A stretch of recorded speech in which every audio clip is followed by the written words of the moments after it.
ಕುಷ್ಟಗಿ ತಾಲೂಕಿನ ತವರಗಿರ ಹೋಬಳಿಯ ತವರಗಿರ ಗ್ರಾಮದ ರಾಯಣ್ಣ ಕೆರೆ ನೀರಾವರಿ ಕಾಲುವೆಗಳನ್ನು ಒತ್ತುವರಿ ಮಾಡಿಕೊಂಡು ಅಧಿಕಾರಿಗಳ ಜೊತೆಗೆ ಶಾಮೀಲಾಗಿ ಭೂಮಿಯನ್ನು ವಸತಿಗಾಗಿ ಭೂ ಪರಿವರ್ತನೆ ಮಾಡಿಸಿ ಎಲ್ಲ ವಸತಿ ನಿವೇಶನಗಳನ್ನು ಮಾರಾಟ ಮಾಡಿ ಸಾರ್ವಜನಿಕರಿಗೆ ಮತ್ತು ಸರ್ಕಾರದ ಬೊಕ್ಕಸಕ್ಕೆ ನಷ್ಟ ಉಂಟು ಮಾಡಿದವರ ವಿರುದ್ಧ ಮತ್ತು ಭೂ ಮಾಲೀಕರ ಜೊತೆ ಶಾಮೀಲಾಗಿ ಸರ್ಕಾರವನ್ನು ವಂಚಿಸಿದ ಅಧಿಕಾರಿಗಳ ವಿರುದ್ಧ ಕ್ರಮ ಕೈಗೊಳ್ಳಬೇಕು ಎಂದು ತವರಗೆರೆ ಗ್ರಾಮದ ಸಿದ್ದನಗೌಡ ಪುಂಡನಗೌಡರು ಹಾಗೂ ಸಂತೋಷ ಸರನಾಡಗೌಡ್ರ ಆಗ್ರಹಿಸಿದ್ದಾರೆ.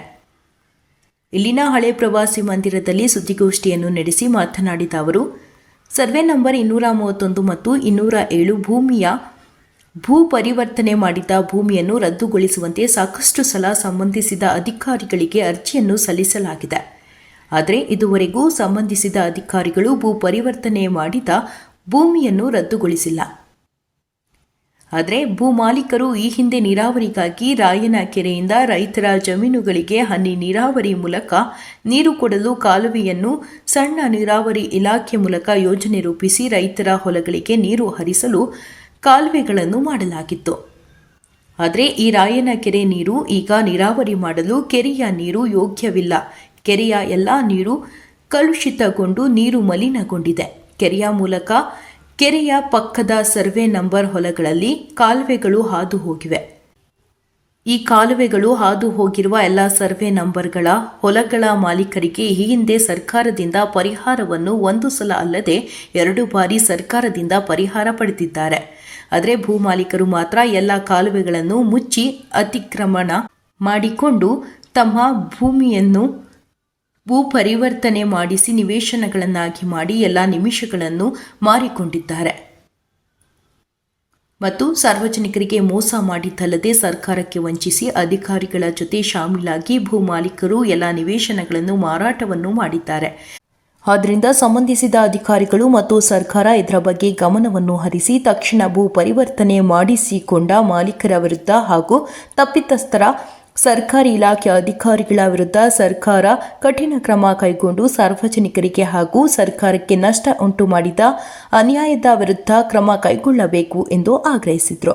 ಈ ಸಂದರ್ಭದಲ್ಲಿ ವಿಜಯ ಛಲವಾದಿ, ನಿರುಪಾದಿ ಸೇರಿದಂತೆ ಹಲವರು ಉಪಸ್ಥಿತರಿದ್ದರು.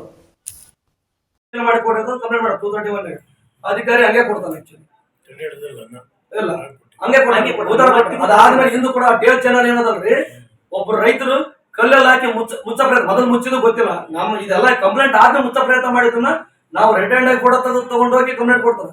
ಅವಾಗ ಕೂಡ ಅದನ್ನ ತಡೆಯಂತ ಪ್ರಯತ್ನ ಮಾಡಲ್ಲ. MIPಗೂ ಕಾಪಿ ಮಾಡ್ತಾರೆ, ಪಟ್ಟಣ ಪಂಚಾಯತ್ಗೂ ಕಾಪಿ ಮಾಡ್ತಾರೆ, ಕಂಪಲ್ಸರಿ ತಾವರಿಗೆ ಲಿಮಿಟ್ಸ್ ಏನ್ ಬರ್ತಾರೆ ಎಲ್ಲರಿಗೂ ಕಾಪಿ ಮಾಡ್ತಾರೆ. ರೆವೆನ್ಯೂದವ್ರ ಗಮನಕ್ಕೂ ಹೋಯ್ತು ಅಂದ್ರೆ ಉತ್ತರ ಕೊಡಬಾರ್ದು, ಏನು ಮಾಡಬೇಡಿ ಅಂದ್ರೆ ರಾಜಕಾರಣಿಗಳದೇನ್ರಿ ರಾಜಕಾರಣಿಗಳೇನು ಹೊರಟಿಲ್ಲ ಸರ್. ಅಧಿಕಾರಿಗಳನ್ನ ತಾವು ಹೈಯರ್ ಲೆವೆಲ್ ಹೋಗಿ ಅಧಿಕಾರಿಗಳನ್ನ ಒತ್ತಡ ಹಾಕ್ಸಂತದ್ದು. ಇನ್ನೊಂದು ಸ್ವಲ್ಪ ಪ್ಲಾಟ್ ಅವನ್ನೆಲ್ಲ ಮಾರ್ಕೋಬೇಕನ್ನೋ ಉದ್ದೇಶ. ಒಂದು ಕಾಲೇ ನೋಡಿ ಸರ್, ಹೆಂಗಪ್ಪ ಅಂದ್ರೆ ಬಹಳ ಡಾಕ್ಯುಮೆಂಟ್ ಏನಾಗ್ಬಿಟ್ಟು ಮೂಲ ಮಾಲಕರು ಬೇರೆ ಆದ್ರ ಬೇರೆಯವ್ರು ಮಾರಿ ಬಿಟ್ಟಾರೆ ಲ್ಯಾಂಡಲ್ಲಿ. ಹೌದಾ? ತಗೊಂಡಂತ ಮಾಲಕನಿಗೆ ಪಾಂಡ್ಯ ಒಳಗಡೆ ಬಂದಿರ್ತಾರೆ, ಇದ್ರ ಬಗ್ಗೆ ವಸತಿ ಗೊತ್ತಿರೋಂಥದ್ದು. ಆಕ್ಚುಲಿ ಇವ್ರು ಕೆಲವೊಬ್ರು ಹೆಂಗಿದಾರೆ, ಮೂಲ ಮಾಲಕರು ತಾವೇ ಅದಾರ, ಕಂಪೆನ್ಸೇಷನ್ ಅವ್ರ ಹೆಸರಲ್ಲೇ ಬಂದೈತೆ. ಮತ್ತೆ ಕೋರ್ಟ್ಗೆ ಹೋರಾಟ ಮಾಡಿ ಹೆಚ್ಚುವರಿ ಕಂಪೆನ್ಸೇಷನ್ ತಗೊಂಡಾರ, ತಾವೇ ಮುಚ್ಚಾಕ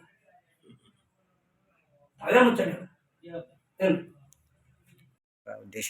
ಆ ನೀರಿಂದ ನೀರಾವರಿ ಮಾಡಿದ್ರೆ ಭೂಮಿ ಸರಿ ಇಲ್ಲ ಮೊದಲನೇ, ಮತ್ತು ಆ ಟೋಟಲ್ ದೊಡ್ಡ ಫ್ರಾಡ್ ಇದು. ಯೋಗ್ಯವಲ್ಲದ ನೀರದು.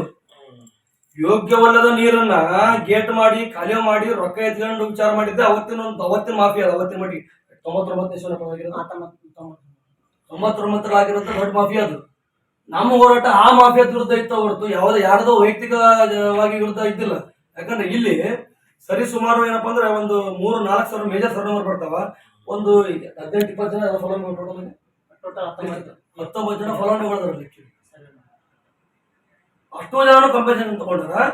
ಒಬ್ಬ ವ್ಯಕ್ತಿ ಹೊಲದಲ್ಲಿ ಮಾತ್ರ ಏನಪ್ಪಾ ಅಂದ್ರೆ ಪಾಣೆಗೆ ಎಂಟ್ರಿ ಆಗಿದೆ. ರೀಸೆಂಟ್ ಆಗಿ ಅದು 2022 ಟೋಟಲ್ 5 ಎಕರೆ ಚಿಲ್ಲರ ಬಲದಂಡೆ ಸರ್, 2 ಎಕರೆ ಚಿಲ್ಲರ ಎಡದಂಡೆ. ಟೋಟಲ್ ಈಗ 207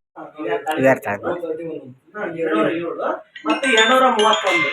ನಮಗೇನ ಹಳೆಯದಿಂದ ಏನೇನು ಆಗ್ಯಾವ ನಮಗೆ ಯಾವ ಗಮನಕ್ಕಿಲ್ಲ. ಕಾರಣ ನಮ್ಮ ಹೋರಾಟ ಚಲೋ 2020-21 ನಂತರ ನಮ್ಮ ಹೋರಾಟ ಚಲೋ ಆಗಿದೆ. ನಂತರ ಯಾವ ಎಣ್ಣೆ ಮಾಡಬಾರ್ದು ಅಂತ ನಮ್ಮ ಉದ್ದೇಶ. ಏನೇ ತಗೊಂಡು ಒಂದು ಐಡೆಂಟಿಫಿಕೇಶನ್ ಮಾಡಿ ಎಣ್ಣೆ ಮಾಡಿ ಅಥವಾ ಯಾವ ರೀತಿ ಸ್ಟಾಪ್ ಮಾಡ್ರಿ ಅಂತ ಇನ್ಮೇಲೆ ಮಾಡಂತದ್ದು. ಈಗ ಎಣ್ಣೆ ಆದ ಲ್ಯಾಂಡ್ಗಳನ್ನ ತಾವು ಅಲ್ಲಿ ಕಲವೆ ಏನು ಹೋಗಿತ್ತಲ್ಲ ಅದನ್ನ ಅಕ್ಯುಪೈ ಮುಚ್ಚಬಿಟ್ಟು ಅಲ್ಲಿರ್ಲಿ, ಈ ಒಳ್ಳೆ ಅದನ್ನ ಪುನಃ ತೆರೆಸಿ ಅದನ್ನ ಅಕ್ಯುಪೈ ಮಾಡ್ಕೋಬಹುದು. ಪುನಃ ತೆರೆದು ಅದು ಸರ್ಕಾರದ ನಿರ್ಧಾರ. ನಾವು ಇದನ್ನ ಹಿಂಗೆ ಮಾಡಿದ್ರೆ ನಾವು ಸರ್ಕಾರಕ್ಕೆ ಹೇಳಕ್ಕಾಗಲ್ಲ. ಆದ್ರೆ ಒತ್ತುವರಿ ಆಗಿದ್ ಸತ್ಯ.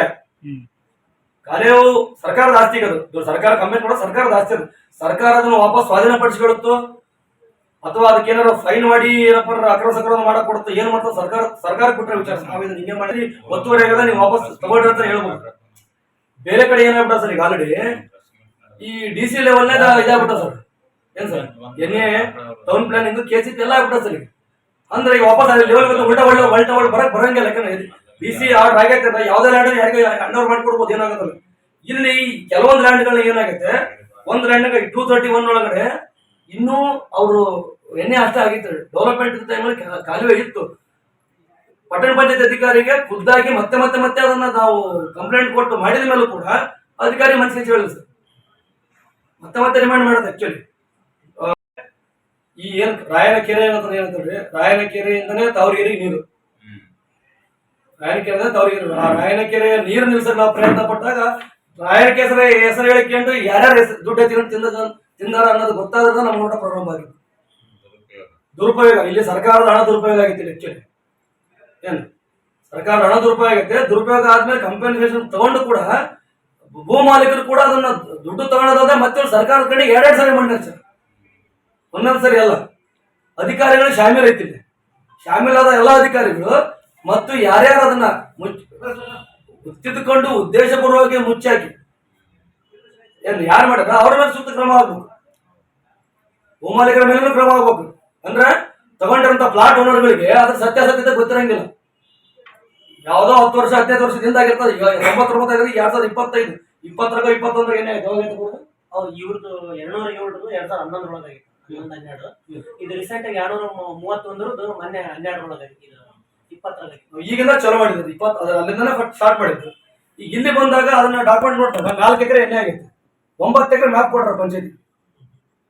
4 ಎಕರೆ ಎಣ್ಣೆ ಆಗಿದೆ, 4 ಎಕರೆ 9 ಎಕರೆ ಟೋಟಲ್ 9 ಎಕರೆ ಪಾಣಿ ಹಚ್ಚಿಬಿಟ್ಟು ತಾವು ಪಟ್ಟಣ ಪಂಚಾಯತ್ ನಮ್ಮ ಗ್ರಾಮ ಪಂಚಾಯತ್ 2016-17 ಒಳಗ ಅವರು ಮ್ಯಾಪ್ ಮಾಡ್ಕೊಂಡು ಖಾಸಗಿ ಅವರು ಇಂಜಿನಿಯರ್ ಕಡೆಯಿಂದ ಮ್ಯಾಪ್ ಮಾಡ್ಕೊಂಡು 185 ಪ್ಲಾಟ್ಗಳನ್ನ ಮಾಡಿ ಅಂದ್ರೆ ಇದ್ರೊಳಗೆ ಸರ್ಕಾರ ಇದ್ರ ಪ್ರಕಾರ 30 ಫೀಟ್ ರಸ್ತೆ ಬಿಡೋದೆ, ಕೇವಲ 15 ಫೀಟ್ ರಸ್ತೆ ಬಿಟ್ಟು ಆಗ ಅವರು ಟೋಟಲ್ 9 ಎಕರೆಯಲ್ಲಿ 20 ಗುಂಟೆ ನೀರಾವರಿ ಕಲೆ ಹೋಗಿತ್ತು. 20 ಗುಂಟೆ 20 ಗುಂಟೆ ಬಿಡದೆ ಅದನ್ನು ಕೂಡ ತಮ್ಮದೇ ಆಸ್ತಿ ಅಂತ ತಿಳ್ಕೊಂಡು ಸಂಪೂರ್ಣವಾಗಿ ಲೇಔಟ್ ಮಾಡಿ ಎಣ್ಣೆನೂ ಇಲ್ಲಾರ್ದೇನೆ ಕಣ್ಣಿಗೆ ಮರ್ಚಿ ರೈತರಿಗೆ ಮಾರಾಟ ಮಾಡಿಬಿಟ್ಟಾರೆ. ಇವಾಗ ಆಗ್ಲೇ ಒಂದು ಪ್ಲಾಟ್ ಉಳಿದಿಲ್ಲ. ಈಗ ಏನಾಗಿದೆ ಸರ್, ತಗೊಂಡ್ರ ಪ್ಲಾಟ್ನವ್ರಿಗೆ KGF ಆಗಿಲ್ಲ, ರೋಡ್ ಡೆವಲಪ್ಮೆಂಟ್ ಇಲ್ಲ ಅಂತೇಳಿ ಪರ್ಮನೆಂಟ್ ಮೀಟರ್ ಕೊಡಕತ್ತಿಲ್ಲ. ಅದು ಮುಂದೆ ವಿಚಾರ. ಈಗ ಖಾತಾ ಮಾಡುತ್ತೆ, ಮುಂದೆ ನಾಳೆ ಸರಿಯಾಗಿ ಬರೋದು ಸರ್ಕಾರದ ಲೆವೆಲ್ ಸರಿಯಾಗ್ಬೋದು. ನಮ್ಮ ಉದ್ದೇಶ ಇಲ್ಲಿ MIP ಇಲಾಖೆ